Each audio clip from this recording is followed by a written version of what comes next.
И последният, осмият ментален блокаж е свързан с нашите способности, с нашите знания. При този ментален блокаж хората, които го имат, непрекъснато търсят начин да научат нещо повече, за да могат да оправдаят своите резултати с това, което все още трябва да научат. Но те реално не го прилагат на практика. В този случай те стават серийни купувачи на безброй курсове, на безброй книги. Нещо непрекъснато трябва да учат, да усъвършенстват, но не на практика, а само през преминаването през техният ум. И се залъгват, че по този начин само учат. Сега, нека да видим как наистина се осъществява процеса на овладяване на даден аргумент, на научаване на дадено знание, на възприемането на това, което искаме да направим свое, да го претворим през нас самите и да бъде реализирано на практика. Ние имаме това убеждение в училището, като сме били малки, че за да знаем нещо, ние трябва да сме го научили едва ли не наизуст, за да можем да го възпроизведем и това значи, че сме го научили. Но научаването на дадено нещо, какво значи? Минава през 4 фази. Първата фаза при научаването, при възприемането на даден аргумент, за да станем наистина майстори и да го овладеем до съвършенство, трябва да минем през фазата на основите, изграждането на основите. Това няма как да стане за 1 час, за 2 часа, дори за няколко дни, защото ти за тези няколко дни можеш единствено да направиш обща представа, да добиеш обща представа от това за какво се говори и какви са основните специфики или аргументи вътре в даденият сектор, в това, което е интересно за теб да овладееш, да научиш. След това тези основи, както когато се построява една сграда, ние в рамките на месеци не виждаме нищо конкретно над земята, но се работи върху основите, полагат се основите. По същият начин и при възприемането, при овладяването на дадено ново знание, първото, което е да се поставят самите основи. Втората фаза, към която се преминава, е прилагането, при което даденият аргумент, който е започнал да се усвоява, започва да се прилага на практика чрез съзнателни действия. При което, както когато сме започвали да учиме в началото да шофираме, ние сме следяли всяко едно нещо схематично да го направим. То не е било автоматично в нас и да го правиме през лекотата. Напротив, полагали сме усилие, полагали сме фокус и сме следели зорко за това да не би нещо да забравим, да не би нещо да объркаме, но това в тази фаза се допускат и грешки, разбира се, защото това е втората фаза, фазата, при която ние прилагаме на практика тези основи, тази база, която сме научили, за да можем наистина с тези знания да започнем да добиваме някакви промени в физическият свят, т.е.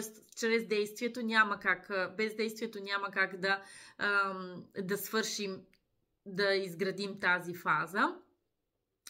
При това ние започваме да преминаваме ден след ден, повтаряйки, това е в третата фаза на повторенията, фазата на повторенията, при която тези неща, които вече сме започнали да прилагаме на практика, след като в първата фаза сме ги учили, в третата фаза, колкото повече ние ги повтаряме, толкова повече те влизат в нашето подсъзнание и става по-лесно и на автопилот да ги прилагаме. Но реално автопилота се изгражда в четвъртата фаза, когато вече ние имаме реално резултата. Защо се казва, че резултатите не ти идват с усилие? Защото те са крайната цел, това, което се случва, когато ти достатъчен брой пъти си повторил нещо, което в началото си следял с твоето съзнание да го извършиш, защото в началото то не ти е било автоматично и не си го владел до такава степен, че без да се замисляш, ти да го правиш. Ето защо лекотата идва в четвъртата фаза, когато ти си станал майстор, когато си станал експерт в даденият аргумент, в даденият сектор, който си избрал за теб да усвоиш. Това, че непрекъснато учим и купуваме нови курсове, не ни прави експерти в дадената област, докато не започнем да практикуваме и освен практикуването, да повторим толкова пъти нещата, че да ги усвоим на подсъзнателно ниво и когато ти видиш човек, който е толкова добър и добре му се получават нещата и всичко му идва с лекота и ти се чудиш как може той толкова добре да го прави. Например, Майкъл Джордан, защо толкова лесно вкарва кош от дълго разстояние, защо толкова пъти побеждава? Ами нормално е, защото той е повтарял тези неща толкова много пъти, че то е станало лекота при него да го прави. Без усилие той извършва нещо, за което човек, който е в началото, няма как да не вложи усилие, да не вложи фокус, за да може да извършва действията. И още нещо, което е важно, да постигнеш каквато и да е твоята цел, това, което си поставил като желание, като нещо, което искаш да реализираш в твоя живот, е необходимо да се преминава през тези фази, докато ти станеш този предприемач, да го наречем така, когато е свързано с изграждането на бизнес. В началото ти си в фазата на предприемача аматьор. След това е фазата на начинаещия предприемач, след това е на предприемача, който вече печели пари, а вече в последната фаза, която е четвъртата, е предприемача майстор, този, който е овладял самият процес, допускал е грешки, коригирал ги е и е станал наистина, т.е. през грешките той е станал толкова добър, че вече на автопилот и с лекота извършва нещата през майсторството, през това да ги прави по такъв прекрасен и вдъхновяващ начин, че другите се чудят как на него така хубаво му се получават нещата. Кристиано Роналдо, Майкъл Шумахер са хора като всички нас, но те са преминали през тези процеси и са достигнали до този професионализъм, до тази компетентност, която ги е направила да бъдат изключително добри, изключителни в това, което правят. А сега нека преминем през тази пирамида, която е свързана с нашата компетентност, т.е. свързана и с тези 4 типа предприемачи, за които ви споменах. Така. И най-отдолу. Значи, казахме, че първото ниво на пирамидата е с предприемачите аматьори. И в тази част на пирамидата е неосъзнатата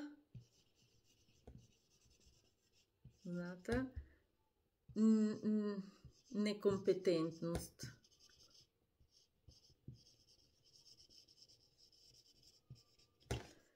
Следващото е осъзната некомпетентност.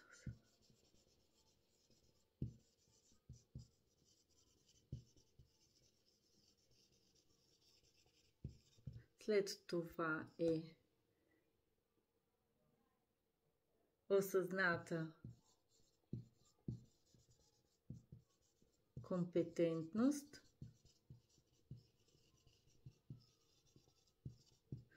И последното при майсторството е неосъзната компетентност.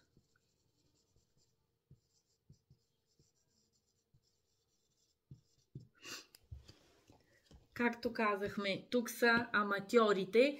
Те, разбира се, не осъзнават, не знаят колко не знаят. И разбира се, е логично да се започне така, защото ако ти наистина знаеш всичко, т.е. се осъзнаваш това, което не знаеш, може да се оплашиш и изобщо и да не започнеш. Ето защо тук при аматьорите те са все още на ниво идея и могат дори месеци да прекарат на ниво идея, без да предприемат стъпките, само учат и не прилагат нищо, при което ти няма как да изградиш бизнес. Той се остава в продължение на месеци само в твоят ум като една идея. В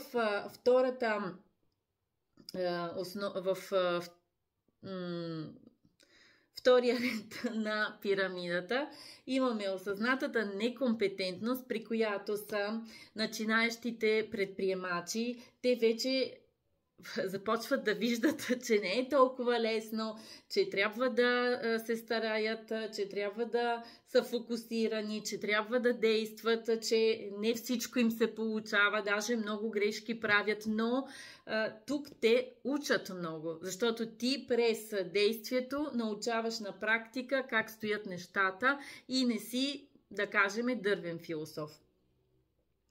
При което те са в осъзната некомпетентност. Знаят, че не знаят всичко, че не са перфектни, че не са майстори, но продължават да действат, продължават да се учат как действат нещата. Както ние, когато за пръв път сядаме в колата, започваме да движим скоростния лост, да движим кормилото, да даваме мигач наляво-надясно и да движим с лека скорост колата. Къде с 10, къде с 20 км в час, но леко по леко мърдаме, движим се. При следващата стълбичка на пирамидата имаме осъзната компетентност. Тук вече този предприемач започва да печели пари от бизнеса си, започва да получава резултати, но все още не е така усъвършенстван бизнеса, не е регулярно да му се получават нещата. Има моменти, в които може да има затишие, може да има трудности или спадове в бизнеса, при което той обаче продължава да действа, защото тук той вече има осъзната компетентност, знае какво прави, знае къде е стигнал и знае, че може да се справи, може с всичко да преодолее каквото и да се изпречи на пътя му, защото той е на този път и знае коя е неговата цел, знае, че през действието е натрупал много опитност и до сега се е справил, значи ще успее и с следващите предизвикателства. Действайки по този начин, той отива на най-високата част на пирамидата, там където ти не осъзнаваш колко си компетентен. Ставаш като Шумахер, като Роналдо, в което ти не влагаш толкова усилия вече, защото то ти идва автоматично. То ти идва като автопилот да действаш, да твориш, да създаваш и много бързо ти се получават и ти се случват нещата, при което ти ставаш майстор, ти си на такава висока позиция, че вече си натрупал 10 000 часа в дадения сектор, не само в учене, но и в действие, и в практика, и в четене в кавички, четене на тези резултати, които получаваш. Тоест, ти когато действаш и получиш даден резултат, не винаги е прекрасен резултата и винаги можеш да решиш да го подобриш. Винаги можеш да дадеш нещо повече, което да ти помогне ти да надградиш себе си, да развиеш себе си, да развиеш продукта си и да постигнеш по-хубав резултат, по-добър резултат.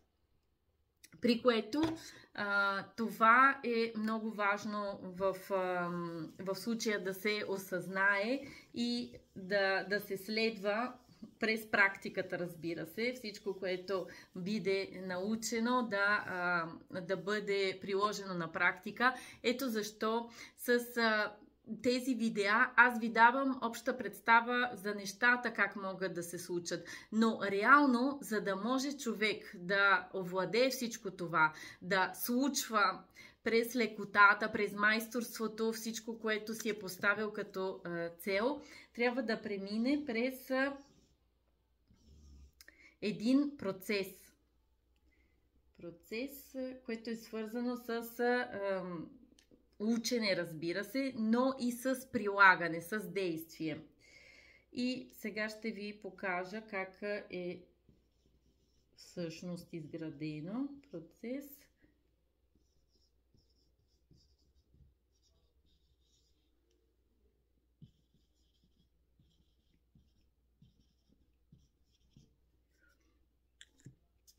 В случая, защо аз така съм изградила да се действа в процеса, в който аз обучавам моите клиенти и начина, по който те достигат до техните резултати. Разбира се, има процес, има месеци, през които трябва да се усвояват различни знания, но тези знания, след като поетапно се усвояват, те трябва и да се проверяват. Какво значи това?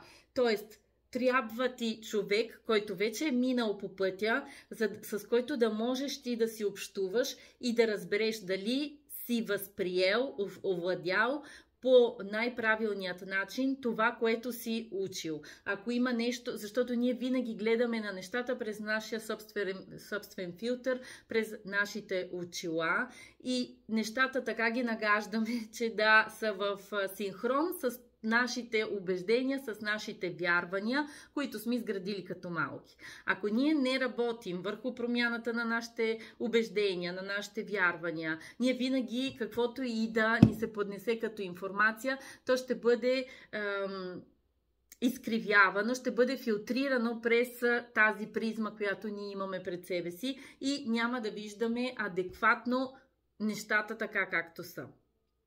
Ето защо този коучинг е необходим, за да може самият човек да има като огледало, пред което да вижда какво усвоява и какво наистина прилага след това на практика. Дали това, което е приложил на практика, е по най-добрият начин коректно или пък има още нещо допълнително, което може да направи по подходящ начин. Другият край е комюнити, т.е. това, което е подкрепата на всички останали, защото ние когато учим, че сами можем да научим само това, което ние можем да разберем и да филтрираме през нашата призма. Когато имаме обратната връзка и на другите, които учат в същия момент, на другите студенти да наречем, по този начин виждаме други аспекти, защото те прилагат тяхната призма.